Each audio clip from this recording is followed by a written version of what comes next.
और गाँव में है। तो ये हमारी पूरी रणनीति है कि धरनों को मजबूत करा जाए, मोर्चे पक्के लगाए जाएं और आगे सरकार जब बात करेगी तो हम उनसे बातचीत करेंगे।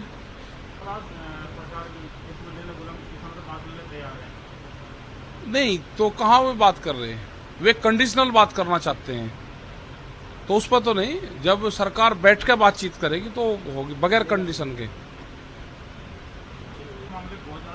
हाँ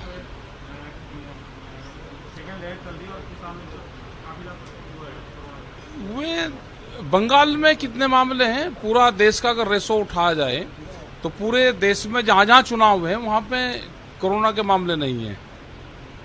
क्या वहां का डाटा छुपाया जाता है या मीटिंग करने के लिए छूट दी जाती है? अगर किसान कहीं मीटिंग करेगा, हम मध्य प्रदेश में मीटिंग कर रहे थे, कल 11 और 12 तारीख की मीटिंग थी, तो वहां पर लॉकडाउन रहेगा, दूसरी जगह लॉकडाउन नहीं रहेगा। तो जहां किसान मीटिंग करना चाहता है वहां कोरोना की गाइडलाइंस का हवाला देते हैं ये, लेकिन जहां चुनाव है, इनको मीटिंग करनी है, तो वहां कोई हवाला नहीं देते। शाहीन बाग के आंदोलन नहीं है कि कोरोना का बहाना लगा के सरकारें खत्म करवा देगी आंदोलन। आंदोलन खत्म नहीं होंगे जब तक ये 3 कानून वापसी नहीं होंगे, एमएसपी पे कानून नहीं बनेगा, सरकार हमारी कमेटी जत्थेबंदी से बातचीत नहीं करेगी। बहुत मजबूती के साथ में आने वाले 10 तारीख के बाद में फिर पूर्ण रूप से भीड़ पूरी होगी। अभी गांव में लोग गए हैं, किसान पूरा गांव में जा रहा है, सरकार इलेक्शन लड़ रही है तो किसान भी गांव में अपना खेत में लड़ रहा है। रणनीति जैसे कैद साहब ने बताया, वो हम धरने पे बैठेंगे और मजबूत करेंगे धरनों को। और हमारी महाम पंचायतें चल रही हैं जहाँ दूसरे प्रदेशों में, इस आंदोलन को और फैलाने के लिए जो काम है वो कर रहे हैं हम। हाँ, सरकार बुलाएगी, बातचीत के लिए जाएंगे, लेकिन कंडीशनल बातचीत नहीं। जिस दिन बुलाएंगे हम बातचीत करेंगे, कोई प्रॉब्लम नहीं। वही बात है जो चौधरी साहब कह रहे हैं, जहाँ सरकार को जरूरत है वहाँ कोरोना का कुछ नहीं है, जहाँ बाकी लोग कुछ करते हैं तो कोरोना का बहाना ले लिया जाता है। सरकार नरेंद्र मोदी जी के नेतृत्व में किसानों के प्रति हमेशा से प्रतिबद्ध रही है और उनकी समस्याओं को संवेदनशीलता के साथ चर्चा करना, निराकरण करना, यह सरकार का हमेशा उद्देश्य रहा है। कृषि सुधार बिल एकाएक नहीं आए, देश में लंबे समय से इसकी चर्चा चल रही थी। मोदी जी ने इस काम को आगे बढ़ाया। देश के हजारों किसान संगठन, अर्थशास्त्री और समाज के विभिन्न वर्ग इन कृषि सुधार बिलों का स्वागत कर रहे हैं। कुछ लोग हैं जो इनका विरोध कर रहे हैं, लेकिन हम लोकतांत्रिक देश हैं, इसलिए हमारे देश में किसान हो या नागरिक हो, अगर उसके मन में किसी प्रकार का संशय है तो उसको निकालना और उसका समाधान करना। तो इसी मुद्दे पर हमारे 2 खास मेहमान जुड़ चुके हैं, नरसिंह मीणा किसान नेता और पंकज जोशी बीजेपी नेता। सर, आप दोनों खास मेहमानों का बहुत बहुत स्वागत है एएनबी न्यूज पर। नमस्कार, आपके लिए धन्यवाद। नरसिंह जी, सवाल आपसे है, क्योंकि किसानों का प्रदर्शन लगातार जारी है। अब एक तरीके से अब कृषि मंत्री नरेंद्र सिंह तोमर ने बातचीत के लिए न्योता दे दिया है। अब क्या लगता है कि बातचीत का सिलसिला अब आगे बढ़ने वाला है और समाधान जल्द निकलने वाला है? जी, आपके लिए धन्यवाद। बातचीत से ही रास्ता बनेगा, ऐसा मेरा मानना है कि मगर बातचीत से ये गतिरोध खत्म नहीं होगा। जो भी समाधान हो बैठकर आपकी बातचीत और चर्चा के बाद ही ये कार्य सफल होगा जी। और इसमें काफी दिनों तक इंतजार रहा है, तो उसका भरपूर फायदा दोनों पक्षों को उठाना चाहिए जी। मैं बड़ी जिम्मेदारी के साथ ये कहूंगा, भारतीय किसान यूनियन लोक शक्ति की तरफ से आपके चैनल के द्वारा ये मांग करता हूं कि जनवरी के बाद पूरी मार्च और लगभग अप्रैल भी अब आधा माह बीत चुका है, बिल्कुल। और यदि ऐसी पहल बातचीत की होने जा रही है, तो उसके लिए ऐसा सकारात्मक रुख होना चाहिए। और उसमें मैं देश के प्रधानमंत्री जी से अपील करता हूं, देश के जी सम्मान में और किसानों के सम्मान में। यदि किसान को बचाना है तो देश के अंदर जो व्यवस्था है उसको सुचारू रूप से लागू करने के लिए एमएसपी को सबसे बड़ा मुद्दा मानकर, मुख्य मुद्दा मानकर उसको कानूनी जामा पहनाना अति आवश्यक है।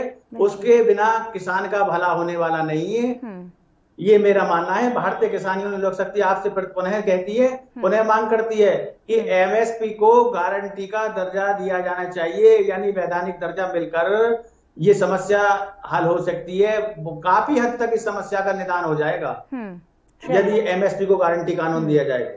पंकज जी, बाकी मुद्दों पर सवाल अब आपसे किया जाएगा, क्या लगता है कि जहां 22 जनवरी को बातचीत का सिलसिला ब्रेक लग गया था और उम्मीद अब ये लगाई जा रही थी अब 13 दौर की बातचीत होगी, लेकिन साफ तौर पर जहां कृषि मंत्री ने बातचीत के लिए न्योता तो दे दिया, दूसरी तरफ किसानों का ये कहना है कि बिना कंडीशन से या बिना कोई भी शर्तें रखे हम बातचीत के लिए तैयार हैं। तो क्या लगता है अब सिलसिला अब आगे बढ़ने वाला है, समाधान की घड़ी अब सामने आने वाली है जल्दी? देखिए, मुझे बताइए 11 दौर की वार्ता हुई, इसमें कंडीशन रखी थी सरकार की तरफ से? पहले कोई कंडीशन थी? कंडीशन किसने रखी? शर्तें किसने लगाई? आप जब शर्तों के साथ यदि बैठते हैं तो मतलब आप तो शर्तें लगाएंगे। और 11 दौर की वार्ता में कोई शर्त नहीं थी सरकार की कि ये शर्त हम एक शर्त के साथ वार्ता करना चाहते हैं। लेकिन आप जब वार्ता के बात करके चले गए, वहां से जब ये चीजें हुई, तो देखिए मैं कह रहा हूँ कि यदि वास्तविक किसान आएंगे और किसान बात करेंगे तो इसका हल निकल जाएगा। जैसा अभी मीना जी ने कहा, बिल्कुल ठीक कहा कि ये बहुत बड़ी चीज है कि बिल्कुल यदि किसान जो होगा ना वो आएगा तो निश्चित रूप से कर लेगा। लेकिन रीजन मैंने कहा ना आपको कि कहीं ना कहीं जो दिक्कत है, मैं फिर आपको फिर कह रहा हूँ, अभी आपने जो है राजस्थान में देखा है, अभी जो धरना प्रदर्शन था जिसका कल समाधान हुआ है, उनमें कौन लोग थे? क्या किसान थे? किस मामले का था? वही किसान की जमीन का मामला था। और फिर भी आप जो है, क्योंकि जिस तरीके से देखिए जनता समझती है, और आज जिस हालात कोरोना का देश के हालात बने हुए हैं, और फिर जो है इस तरीके के स्टेटमेंट की जहां चुनाव हो रहे हैं वहां कोरोना चाहिए क्या? पंकज जी, हालात अभी आपने बोला कि कोरोना लगातार इजाफा होता हुआ नजर आ रहा है, तो दिल्ली में तमाम जगह पर लगातार किसान प्रदर्शन कर रहे हैं क्योंकि वहीं पर केसेस अब ज्यादा आ रहे हैं। केस अगर बात दिल्ली, महाराष्ट्र, ऐसे पंजाब की, तो वहीं पर ही वहां पर केसेस ज्यादा आ रहे हैं और वहीं पर ही ज्यादा, यानी कि पंजाब हरियाणा में ही किसान है, वहां पर प्रदर्शन लगातार किया जा रहा है। अब जिस तरीके से पत्र लिखा गया है हरियाणा के गृह मंत्री अनिल विज ने कृषि मंत्री नरेंद्र सिंह तोमर को, अब इस पत्र के क्या मायने निकाले जाए? सच में या किसानों के बारे में सोचा जा रहा है या कोई राजनीतिकरण इसमें भी अब ढूंढा जा रहा है? मुझे बताइए ना कि भाई मुझे बताइए, चलिए आप एक चीज मुझे बता दीजिए कि अब तक के जो लोग आए जिन्होंने किसानों के हित में रहे, वो कितने लोग हैं पिछली पार्टियों में? सबसे बड़े किसान कौन कौन है देख लीजिए, मुझे बता दीजिए। किसान नेताओं की क्या पोजीशन है, जो लोग किसानों की जो इनकम थी उसमें देख लीजिए। मैं यही कह रहा हूँ। नहीं, राकेश टिकैत जी की बात तो बाद में आई है। राकेश टिकैत जी के से पहले तो उनके फादर जो थे महेंद्र के सामने, उन्होंने बोलिए, और किस किस का नाम शामिल कर सकते हैं? नहीं, मुझे बताइए आज जो है राकेश टिकैत साहब की संपत्ति चलो बाद में गिनेगा। मुझे बताइए कि जो है जिन लोगों ने एससीसी कंपनी के अंदर जो है लवासा प्रोजेक्ट था, उसकी पोजीशन क्या है भाई? खुलासा की है कि उसमें किसी में क्या है? बड़े बड़े जो किसान नेता हैं, जो बड़े बड़े जो लोग बैठे हुए हैं, जो पीछे से कर रहे हैं, वो लोग कौन हैं राजनीतिक पार्टी के? तो मैं यही कर रहा हूँ कि देखिए किसान की बात की जानी चाहिए, किसान के उसमें हित में बात की जानी चाहिए। जो कंडीशन की बात करी है, मैं यही कह रहा हूँ कि आप जब एक तरफ आपके चैनल के ऊपर जब आप सार्वजनिक रूप से कहते हैं कि पहले जो है जिस बात खत्म हुई थी, पहले तीनों कानून वापस हो, ये क्या शर्त है या बेसिकली ये जो है इस कानून का पार्ट है? जब आप कह रहे हैं कि खुद आपके चैनल पे सार्वजनिक, अभी तो बातचीत शुरू नहीं हुई, आपके चैनल पे आपका पहले ही जो मंशा है वो ये है कि बातचीत शुरू तब होगी जब तीनों कानून वापस ले लिए जाएंगे। और जो है सर, ये किसानों की मंशा है क्योंकि वो प्रदर्शन कर रहे हैं। मुझे बताइए, शर्त है ना, आप जब किसी कल्याण की बात करते हैं, जब आप कहते हैं कल्याण की बात तब होगी जब बेसिकली पहले इन चीजों की बात हो जाएगी, आप मुझे कर देंगे। तो जब शर्तें जो है, मैं यही कह रहा हूं कि दोनों ही तरफ से ये होनी चाहिए कि कोई शर्त नहीं होनी चाहिए, बिना दोनों तरफ की शर्तों के साथ किसी भी बिना उसके साथ दोनों तरफ से रखी जा रही है। किसान चाहते हैं कि एमएसपी में कानून गारंटी बने, लेकिन आप कह रहे हैं कि एमएसपी है, एमएसपी थी और रहेगी, तो कहीं ना कहीं दोनों की कंडीशन एक नहीं हो रही है ना, अलग अलग अपनी कंडीशन रख रहे हैं दोनों, शर्तें तो दोनों एक तरफ रखी जा रही है। बेसिकली प्रधानमंत्री के खुद के उसके ऊपर है क्या कि वो कानून बना के दे दे आपको और वो एप्लीकेबल हो जाए लोकतंत्र में। कानून बनने के लिए क्या होता है नरसिंह लोकतंत्र में कानून बनाने, क्योंकि साफ तौर पे बोल रहे हैं कि कंडीशन आपने रखी है, तो कहीं ना कहीं ऐसे देखा नहीं जा रहा है सरकार की तरफ से, या कहीं अगर देखा जाए आपकी तरफ से कोई ना कोई चूक हो रही है, कहीं ना तो कोई चूक हो रही है, तभी ये बातचीत का सिलसिला आगे नहीं बढ़ रहा है। और कहीं ना कहीं अब ये भी बताया जा रहा है कि अब बातचीत का सिलसिला बढ़ेगा कोरोना के बढ़ते मामलों को लेकर, या कहीं और मंशा है, ये अभी हम भी नहीं कह सकते। तो आपकी क्या प्रतिक्रिया है इस पे?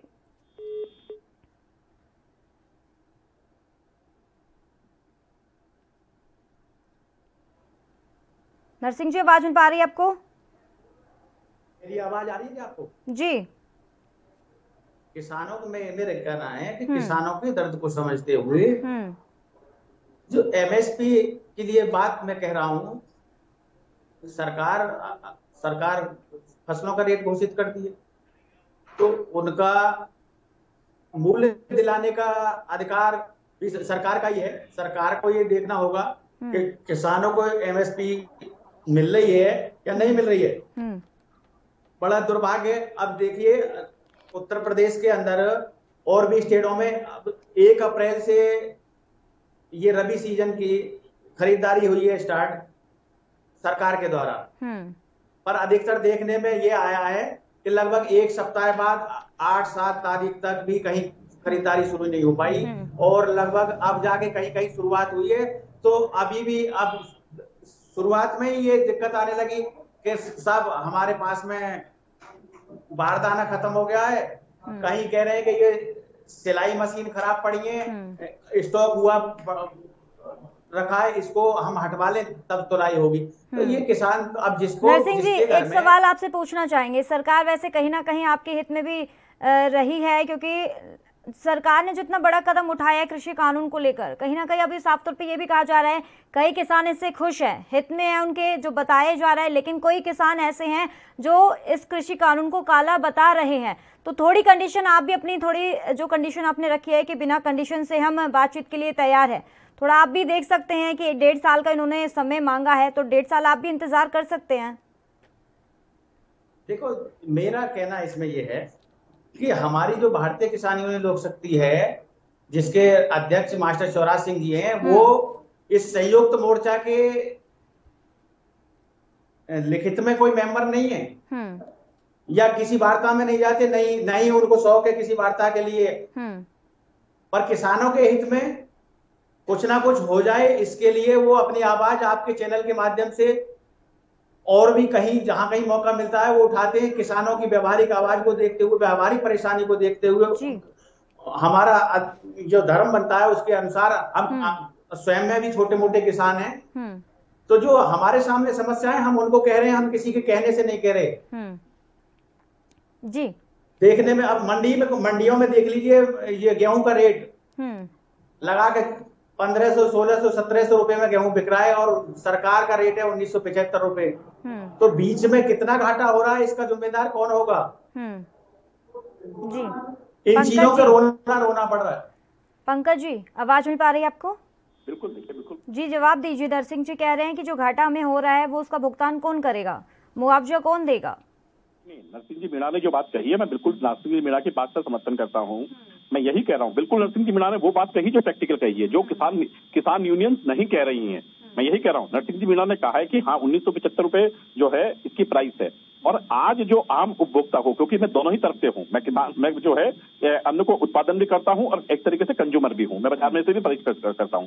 तो आज मेरा जब गेहूं बिकने जाता है तो बिल्कुल नरसिंह जी ने सही कहा कि जो है भाव 1800 खुलता है, और मंडी में जब क्योंकि गेहूं खुल जाता है, मेरा ट्रांसपोर्टेशन लग जाता है, मेरा बारदाना खुल चुका होता है, चलना लग चुका होता है, और अब जो है वो वहां जाकर के जो व्यापारी है, जो आड़तिया है, उसकी वैल्यू लगाता है 1550 रुपए, 1575 रुपए, और मेरे पास ये मजबूरी बन जाती है कि अब उसको बेचने के अलावा, क्योंकि ना तो मैं उसको वापस भर सकता हूं, ना मैं उसको वापस ला सकता हूं, ना मैं स्टोरेज कर सकता हूं। मैं यही तो कह रहा हूं कि ये जो बात है, ये प्रैक्टिकल बात जो नरसिंह जी ने कहा है, मैं इस बात पे हूं कि हाँ इन पे कंट्रोल होना चाहिए। अब इन पे कंट्रोल जो है, इन मंडियों पे कंट्रोल कौन करेगा? ये तो स्टेट का मामला है ना। मैं यही कह रहा हूं कि भाई ये जो चीजें तय हुई हैं, क्योंकि आज उपभोक्ता को जो माल मिल रहा है वो एमएसपी से ऊपर मिल रहा है, और अभी भी एमएसपी पे जो परचेज करते हैं, आप मुझे बताइए कि एमएसपी छोड़िए, अभी जो किसानों को मुफ्त अनाज दिया गया, जो गरीबों को मुफ्त अनाज दिया गया, राजस्थान में 30 करोड़ रुपए की जो है वसूली की गई है, जो सरकार ने वसूली की है, जिसमें कांग्रेस की सरकार है। 30 करोड़ रुपए की जो है अनाज उन लोगों ने ले लिया जो बेसिकली जो है इसके लायक नहीं थे, वो जो है इसके के पात्र नहीं थे, उन लोगों ने इस अनाज को ले लिया। तो अब ये जो चीजें हैं, मैं इन्हीं चीजों को कह रहा हूं कि ये सुधार जो है होने चाहिए, इन पे वार्ता होनी चाहिए, इन पे बातचीत होनी चाहिए किसी भी रूप में, क्योंकि किसान जो है खेत पे मेहनत करता है, छोटा किसान जो है उसका जो अन्न है वो वास्तव में जो उसकी वैल्यू मिलती है उस पर होनी चाहिए। तो हम इसीलिए कह रहे हैं कि सकारात्मक बात जहां तक होगी उन पे तैयार है। लेकिन जैसा नरसिंह जी ने कहा ना कि उनकी जो यूनियन है, उनके जो मुख्य मुखिया है उनको नहीं बुलाया जाता। तो मैं कह रहा हूं कि आज जो है ये आवश्यकता है कि जो भी छोटे किसान हैं उनकी यूनियन है, सारे किसान यूनियन का एक प्रतिनिधि जाना चाहिए। केवल कुछ लोगों को, राजनीतिक लोगों का जो हस्तक्षेप होना चाहिए और वहां रियल रूप से व्यवस्था होनी चाहिए कि हाँ ये परेशानियां हैं, इनमें सरकार चाहे वो केंद्र की हो चाहे राज्य की हो, दोनों मिलकर के जो है ये जो है इसमें गारंटी लें, इसमें ये करें कि यही हम चाहते हैं। नरसिंह जी, आप कुछ कहना चाहते हैं? मेरा कहना ये है, मेरे साथी ये कह रहे थे कि हमारे जो मुखिया उनको नहीं बुलाया जाता। हमें इस बात का आपसे कोई गुरेज नहीं है या कोई आपसे शिकायत है, ये सरकार सभी संगठनों को क्यों नहीं। हम तो ये कह रहे हैं कि हम उस संयुक्त मोर्चा के नरसिंह जी, कहीं ना कहीं तो आपको भी झुकना ही पड़ेगा, कहीं ना कहीं आपको भी झुकना पड़ेगा। सरकार इतना झुक रही है, आपके हित में काम कर रही है, फिर भी उसके बावजूद भी आप कंडीशन पे कंडीशन रख रहे हैं।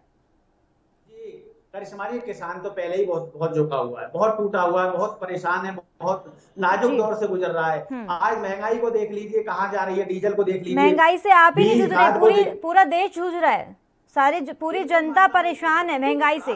किसानों की जो लड़ाई है वो किसानों के नाम से बेशक लड़ी जा रही है, पर किसान इस देश की आम जनता की लड़ाई लड़ रहा है।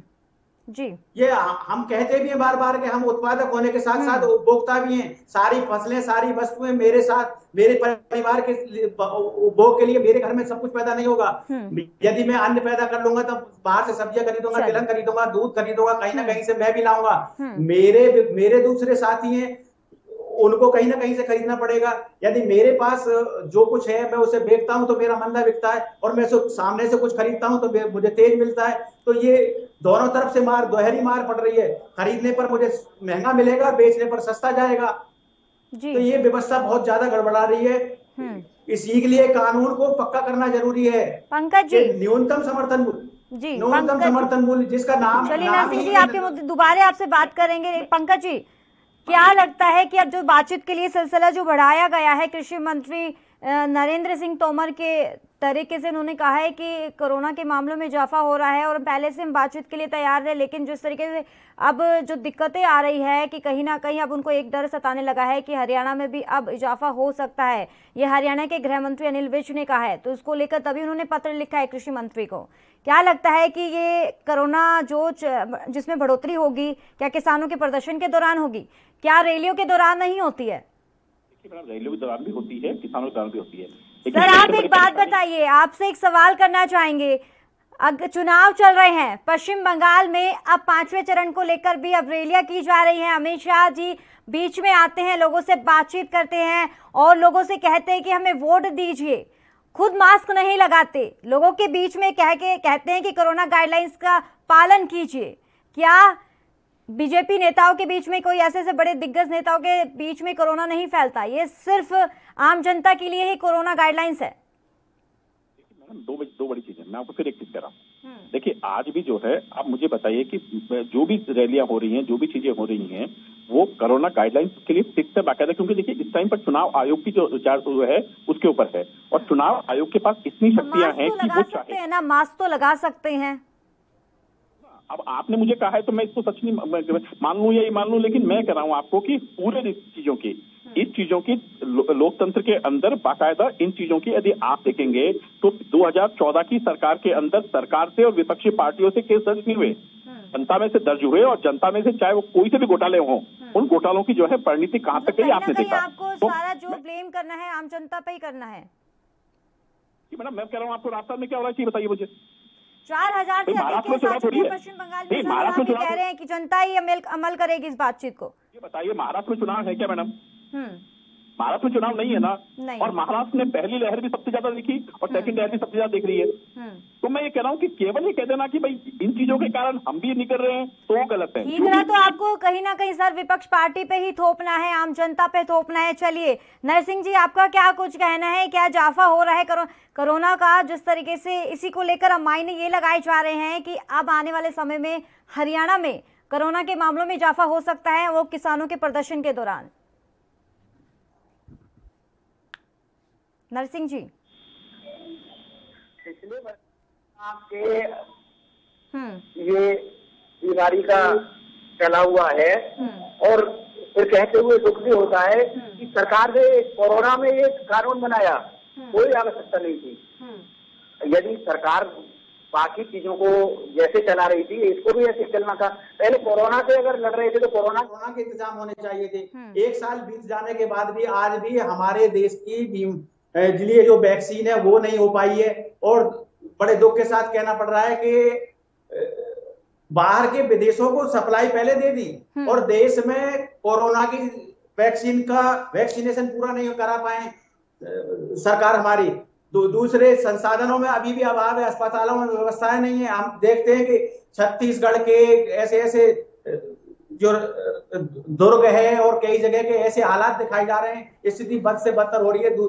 फिर साथ साथ किसान को तो घर में नहीं रह सकता किसान।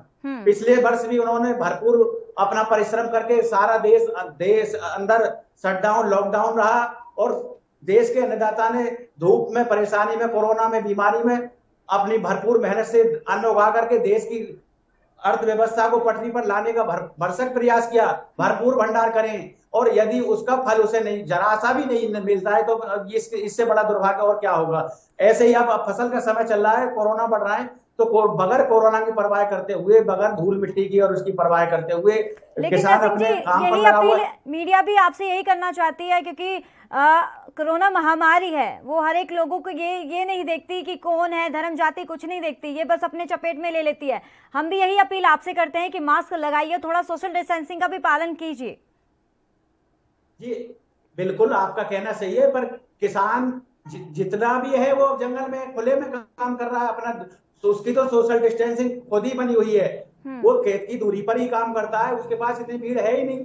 किसान तो खुले में ही रह रहा है दिन रात और सबसे ज्यादा हरियाली पैदा कर रहा है पूरा जो। चलिए नरसिंह जी, समय का अभाव है। पंकज जी, लास्ट कमेंट आपसे लेना चाहेंगे। क्या लगता है कि अब हरियाणा के गोहाना के एक किसान की मौत हो चुकी है, प्रदर्शन में शामिल था, कहीं ना कहीं किसान अपनी जान भी गंवा रहे हैं प्रदर्शन के दौरान, वो अपने मांग कर रहे हैं कृषि कानून को रद्द कर दिया जाए। अब क्या लगता है जो आने वाली बातचीत में अब समाधान निकल के सामने आ सकता है, कितनी उम्मीद जताई जा सकती है अब इसमें? देखिए, मैं तो पेश कराऊंगी, उम्मीद तो हमेशा ही आती है। हम उम्मीद की तभी हम आज जो है इतनी बड़ी महामारी है इससे पूरे विश्व पे आज हम वैक्सीन बनाने में कामयाब रहे और हम चीज पे रहे। लेकिन मैं फिर कहना चाहता हूँ, वही चीज कहना चाहता हूँ कि जिन चीजों पे यदि आप राष्ट्रीय हित के अंदर ध्यान में रख करके, ये वही लोग हैं जिन लोगों ने कहा था कि अब कहना कि वैक्सीनेशन शॉर्ट हो रही है, आप दूसरों को दे रहे हैं, जबकि यही लोग थे। इनसे क्या प्रश्न नहीं किया जाना चाहिए कि आपने वैक्सीनेशन का विरोध क्यों किया था? आज वैक्सीन का विरोध नहीं करते तो हम 20 दिन का जो विरोध हुआ, 20 दिन 25 दिन के अंदर जो वैक्सीनेशन। पंकज जी, समय का अभाव है। पंकज जी और नरसिंह जी, आप दोनों खास मेहमानों का बहुत बहुत शुक्रिया अहम चर्चा के लिए। तो आज के इस मुद्दे पर चर्चा की दो दिग्गजों से जिन्होंने अपनी अपनी बात रखी, लेकिन अब देखना ये होगा कि आखिरकार सरकार किसानों की बातचीत में जो बातचीत का न्योता है वो कब दिया जाएगा किसानों को और कब इनकी मांग पर ध्यान दिया जाएगा, क्योंकि बात जहां से शुरू हुई वहीं पर खत्म हुई। किसानों की मांग सिर्फ एक, वो एमएसपी पर कानूनी गारंटी, लेकिन सरकार का साफ तौर पर यही कहना है कि एमएसपी पर नो कमेंट्स। तो अब क्या बातचीत का न्योता जल्द मिलेगा, क्या समाधान, ये देखना बिल्कुल दिलचस्प होगा। इस खास कार्यक्रम में फिलहाल इतना ही, दीजिए इजाजत, नमस्कार।